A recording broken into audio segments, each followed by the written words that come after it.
देश के नए मुख्य चुनाव आयुक्त ज्ञानेश कुमार की नियुक्ति पर कांग्रेस सांसद राहुल गांधी ने केंद्र सरकार पर तीखा हमला बोला है।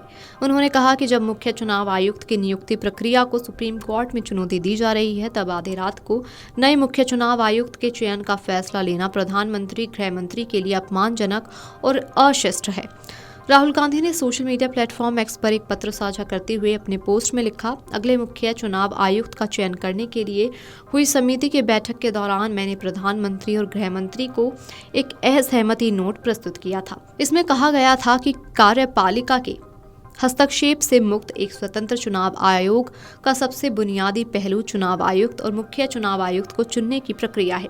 उन्होंने कहा कि सुप्रीम कोर्ट के आदेश का उल्लंघन करके और भारत के मुख्य न्यायाधीश को समिति से हटाकर मोदी सरकार ने चुनावी प्रक्रिया की ईमानदारी को लेकर करोड़ों मतदाताओं की चिंताओं को बढ़ा दिया है। राहुल गांधी ने अपने पोस्ट में आगे लिखा, विपक्षी नेता के रूप में ये मेरा कर्तव्य है कि मैं बाबा साहेब अम्बेडकर और हमारे राष्ट्र के संस्थापक नेताओं के आदर्शों को कायम रखूं और सरकार को जवाबदेह ठहराऊं। उन्होंने कहा कि प्रधानमंत्री और गृह मंत्री द्वारा नए मुख्य चुनाव आयुक्त के चयन का आधी रात को निर्णय लेना अपमानजनक और अशिष्टपूर्ण है, जबकि समिति की संरचना और प्रक्रिया को सर्वोच्च न्यायालय में चुनौती दी जा रही है। इस पर 48 घंटे से भी कम समय में सुनवाई होनी है। बता दें कि देश के नए मुख्य चुनाव आयुक्त की नियुक्ति का कांग्रेस ने विरोध किया है। कांग्रेस ने नियुक्ति को संविधान की भावना के खिलाफ और चुनाव प्रक्रिया को नष्ट करने वाला बताया। कांग्रेस सांसद और महासचिव केसी वेणुगोपाल ने भी कहा कि सत्तारूढ़ शासन देश की चुनाव प्रक्रिया को नष्ट कर रहा है। कांग्रेस सांसद ने एक्स पर लिखा कि आधी रात को जल्दबाजी में सरकार ने नए केंद्रीय चुनाव आयुक्त की नियुक्ति की अधिसूचना जारी कर दी। ये हमारे संविधान की भावना के खिलाफ है। इस सर्वोच्च न्यायालय के कई मामलों में दोहराया है कि चुनावी प्रक्रिया की पवित्रता के लिए मुख्य चुनाव आयुक्त को निष्पक्ष हितधारक होना चाहिए। संशोधित कानून ने मुख्य न्यायाधीश को मुख्य चुनाव आयुक्त चयन पैनल से हटा दिया है।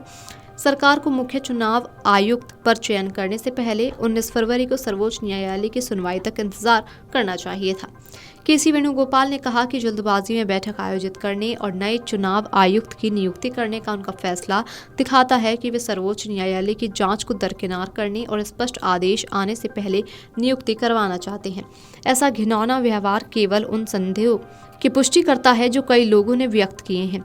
कैसे सत्तारूढ़ शासन चुनावी प्रक्रिया को नष्ट कर रहा है और अपने लाभ के लिए नियमों को तोड़ मरोड़ रहा है, चाहे वे फर्जी मतदाता सूचियां हों, भाजपा के पक्ष में कार्यक्रम हों या ईवीएम हैकिंग की चिंताएं हों। सरकार और उसके द्वारा नियुक्त मुख्य चुनाव आयुक्त ऐसी घटनाओं के कारण गहरे संदेह के घेरे में है। उन्होंने कहा कि जैसे कि विपक्ष के नेता ने सही कहा, इस निर्णय को तब तक स्थगित रखना चाहिए था जब तक कि सर्वोच्च न्यायालय संविधान के अनुरूप इसे मुद्दे पर निर्णय नहीं ले लेता।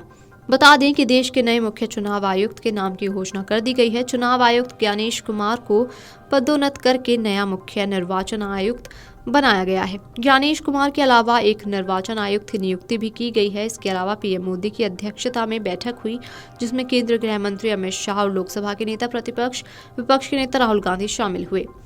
1988 बेंच के केरल कैडर के आईएएस अधिकारी ज्ञानेश कुमार मार्च 2024 से ही चुनाव आयुक्त के रूप में काम कर रहे थे।